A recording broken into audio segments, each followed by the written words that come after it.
Salam multimedia. Dalam video ajar kali ini kita akan membahas mengenai perkembangan pembelajaran terkini.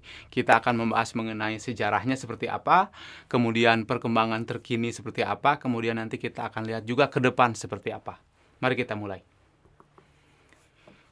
Di subbab pertama kita akan membahas mengenai konsep pendidikan 4.0. Jadi ini akan melihat konsep Education 4.0 seperti apa yang diinginkan, sekarang seperti apa, nantinya seperti apa. Yang kedua adalah mengenai sejarah pendidikan mulai dari zaman Babilonia, ya, Mesopotamia seperti itu di Sumeria. Kemudian kita mulai juga membahas melanjutkan sejarah tersebut, yaitu mengenai distance learning dan electronic learning atau e-learning. Yang berikutnya adalah perkembangan beberapa tahun ini, ya, ada Massive Open Online Courses atau MOOC. Dan yang kelima adalah mengenai Smart Learning dan Intelligent Tutoring System atau sistem tutoring cerdas.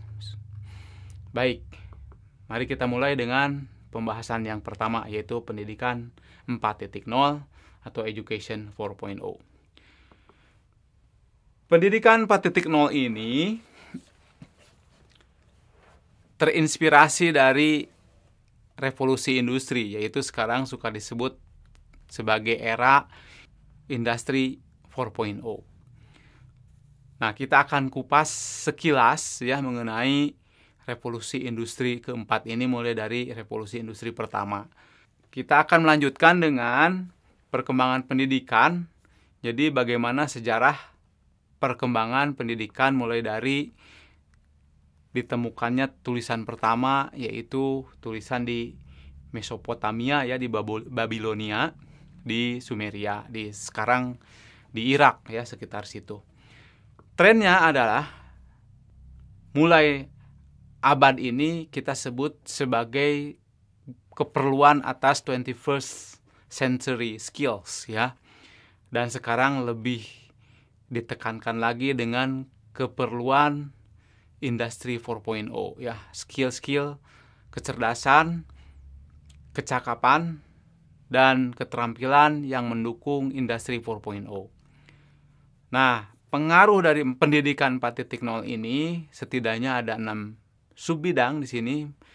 Bidang pedagogi, kemudian bahan ajar, kemudian antarmuka, di bidang teknologi, di bidang kurikulum, dan di bidang assessment atau evaluasi, bagaimana mengevaluasi yang terbaik bagi para pembelajar kita.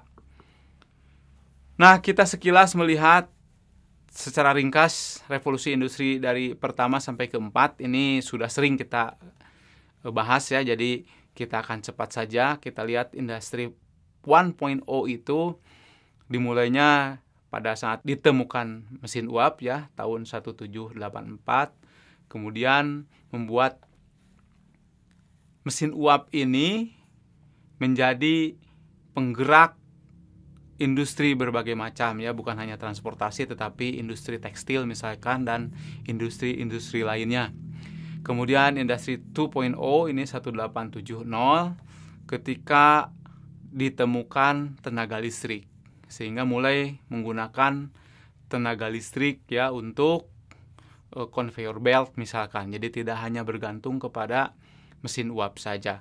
Kemudian industri 3.0 ini tahun 1969, ya, dan ini menggunakan teknologi informasi dan komunikasi atau otomatisasi, ya. Kemudian dengan adanya mesin otomatis, kemudian ada robot, begitu mulai, maka ini menandai industri 3.0. Dan yang terakhir tahun 2011, industri 4.0 ini merupakan mesin terintegrasi dengan Internet of Things atau IoT, memanfaatkan kecerdasan buatan, machine learning, kemudian big data analytic, cyber security, atau sering disebut juga ini eranya cyber physical system. Dan basisnya seringkali menggunakan komputasi awan atau cloud computation. Kita sampai di sini dulu, nanti kita lanjutkan di segmen berikutnya. Tetap semangat.